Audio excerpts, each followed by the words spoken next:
अक्लमंद चरवाहा और मगरूर शहजादा। बहुत पुराने वक्तों की बात है कि एक दूर दराज मुल्क में एक शहजादा रहता था। शहजादे को अपनी दौलत और अपनी मालूमात पर बहुत घमंड था। वो समझता था कि दुनिया में उससे ज़्यादा अक्लमंद कोई नहीं। एक दिन शहजादे ने ऐलान किया कि जो कोई उसे ऐसी बात बताएगा जो उसने पहले कभी ना सुनी हो, उसे सोने की 100 अशरफियां दी जाएंगी, लेकिन अगर बात पुरानी निकली तो बताने वाले को दिन भर शाही इस्तबल की सफाई करनी होगी।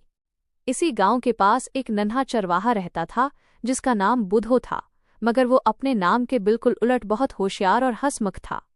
बुधो ने सोचा कि क्यों ना शहजादे की आकर तोड़ने का ये सुनहरी मौका हाथ से न जाने दिया जाए। बुधो दरबार में पहुंचा और बड़े अदब से अर्ज की, ए शहजादा-ए-आलम, क्या आपको मालूम है कि मेरे दादा के पास एक ऐसी लाठी थी कि जब वो उसे आसमान की तरफ लहराते थे तो सारे सितारे इधर उधर हो जाते थे? शहजादा मुस्कुराया और बोला, ये कौन सी बड़ी बात है। मेरे परदादा के पास एक ऐसा हुक्का था कि जब वो उसका कश लगाते थे तो बादलों से बारिश होने लगती थी। ये बात तो मैंने सुन रखी है। बुधो बिल्कुल परेशान न हुआ और बोला, अच्छा, तो फिर आपको ये तो यकीनन मालूम होगा कि एक बार मैंने सहरा में एक ऐसा तरबूज उगाया जो इतना बड़ा था कि जब उसे काटा गया तो उसके अंदर से एक पूरा शहर बरामद हुआ जहां लोग हंसी खुशी रह रहे थे। दरबारी कहकहा मार कर हंसने लगे, मगर शहजादा अपनी आना बचाने के लिए बोला, मियाँ चरवाहे, ये किस्सा भी पुराना है। मैंने अपनी किताबों में पढ़ रखा है कि पुराने ज़माने में ऐसे बड़े फल हुआ करते थे। अब बुधो ने आखिरी चाल चली।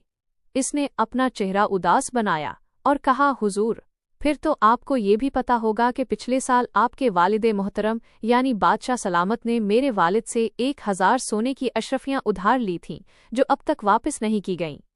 अब आप या तो ये मान लें कि ये बात नई है और मुझे इनाम दें, या फिर पुरानी बात तस्लीम करके मेरे वालिद का कर्ज अदा करें। शहजादा हाका बका रह गया। अगर वो कहता कि ये बात पुरानी है तो उसे 1000 अशरफियां देनी पड़ते, और अगर कहता कि ये बात नई है तो शर्त के मुताबिक उसे 100 अशरफियां इनाम में देनी थीं। दरबारी अपनी हंसी दबाने की कोशिश कर रहे थे क्योंकि शहजादा अपने ही बिछाए हुए जाल में फंस चुका था। शहजादा शर्मिंदा भी हुआ और बुधो की जहानत का कायल भी।